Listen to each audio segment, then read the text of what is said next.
I'm going to start this video with a simple question. Has anyone in your life been affected by cancer? I'm reasonably certain that the answer, for absolutely everyone watching, is yes. Cancer is the cause of 12.5% of all deaths worldwide. In the USA alone, it kills almost 600,000 people a year. It takes children, young people starting careers and family, and it takes the mature and elderly. It can affect our mothers, our fathers, our grandparents, siblings, cousins, friends, our children, our teachers, mentors, and even our heroes. If your loved one was presented with a diagnosis of cancer, particularly an aggressive or advanced cancer, no doubt you immediately wanted to know what could be done. Into this emotional maelstrom comes a mixture of saints and frauds. The saints are those who have selflessly dedicated their lives to curing and treating cancer. The frauds are those who try to profit from desperation, from fear of loss. It's not always so easy to tell the two apart. I want to present the case of Dr. Stanislaw Burzynski in my home state of Texas. Dr. Burzynski owns and operates a private clinic that offers alternative cancer treatments and has been the source of some controversy. While there's a great deal I would like to talk about, from the point of view of my background as a cancer researcher, I want to present 3 red flags about the Burzynski Clinic that you can confirm for yourself. If you, or someone you know, is considering a referral to the Burzynski Clinic, I hope you'll review the content here first and take the time to ask some critical questions of the clinic operators. The decision is yours, and yours alone. I only want to highlight 3 undisputed facts that would give me pause that I suggest you research on your own. Fact 1. The Burzynski Clinic have initiated 62 clinical trials of cancer compounds and only completed 1. Clinical trials are required for new drug approval in the U.S. They must pass through 4 phases. First, testing for safe dose, then effectiveness against a particular cancer, followed by a comparison of effectiveness versus existing therapies, and lastly into long-term monitoring of harmful effects. Every clinical trial has to register before starting, a practice intended to prevent drug companies from sweeping unsuccessful results under the rug. Not every clinical trial manages to recruit enough patients. Some are terminated early, and some are closed when it's obvious the drug is unsafe or ineffective. For every 3 completed trials, there's probably 1 that was closed prematurely. However, the Burzynski Clinic have an unprecedented 62 trials pre-registered, but only 1 of them ever went all the way to completion. That's our first red flag. Why is a clinic supposedly developing new therapies for cancer not finishing their studies, determining whether the treatment is effective or not? Instead, they always just give up and cancel the study, the final stage. One possible explanation is that clinical trials are the only way that unproven drugs can be given to patients without major medical liability issues.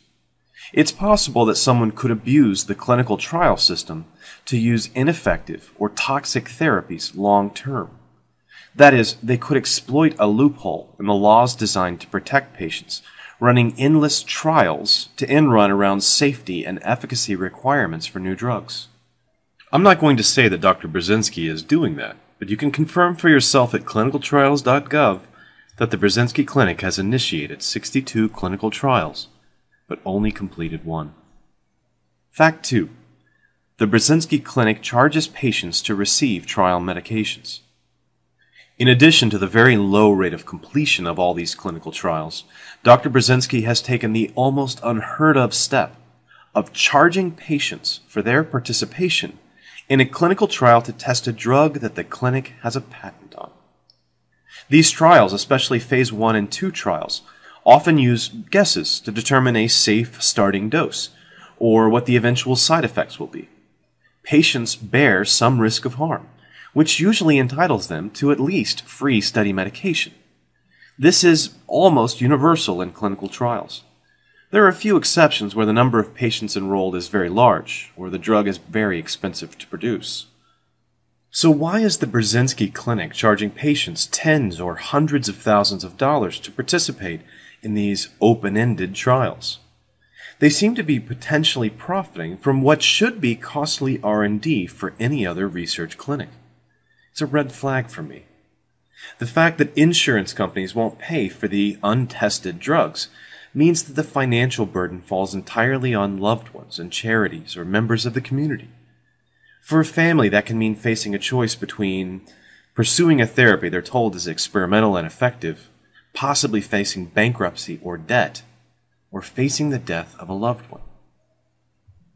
If the Burzynski Clinic want to earn their money back to make a profit, I would suggest they start running trials in earnest, give study medication at no charge, then bring their cancer therapy to market so that it can be distributed to everyone in the world, and not just patients at the clinic in Houston who can afford the steep fees.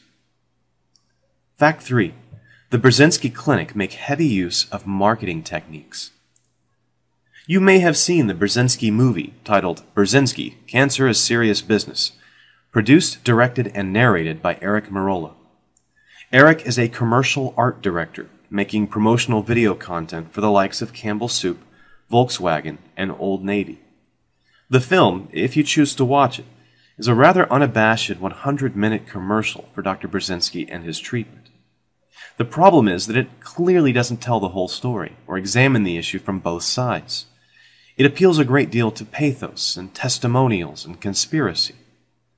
You'll also notice the use of meaningless marketing buzzwords. This is most notable in the use of the term gene-targeted.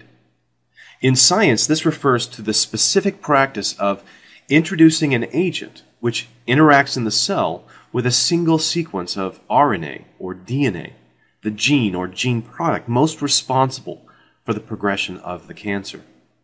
Burzynski, on the other hand, has used the term as a way of describing his special therapy, since it causes the cell to make more or less of a gene product. Using his definition, aspirin, a banana, or walking outside on a sunny day are all gene-targeted therapies, since they all cause your body to produce more of one gene product or less of another.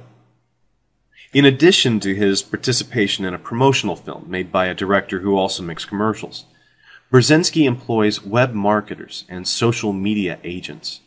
In the recent past, they've drawn criticism for their use of threats against blogs, videos, and commenters who were critical of the methods of this clinic in Houston. This even included attempts to silence a 17-year-old critic, an act which was later disavowed by the PR director after it gained public scrutiny, and email threats against one blogger's family that included a satellite photo of his house, including the address. I don't think these are the actions of an ethical workplace, but even more importantly, I don't think the marketing focus is consistent with a clinic selling a miraculous, if still unproven, treatment for cancer. Let's make this quite clear. If you had an amazing new breakthrough in cancer treatment, would you really need any marketing at all? Would you need a PR director or social media agents to comb the internet, suppressing criticism? I think the best solution to the kind of difficult choice facing someone considering a referral to the Burzynski Clinic is clear information. I hope I've given you 3 points to consider that you can independently confirm. If you or a loved one are facing the ominous Big C, I want to assure you that there are some amazing people out there who are working tirelessly on your behalf. We make progress every year in diagnosing earlier, treating more effectively. Hope does not go in vain, but don't allow that hope to blind you to people who would try to profit from your desperation. Thanks for watching. Every cell of each plant and animal contains genetic information coded onto the DNA molecule. The model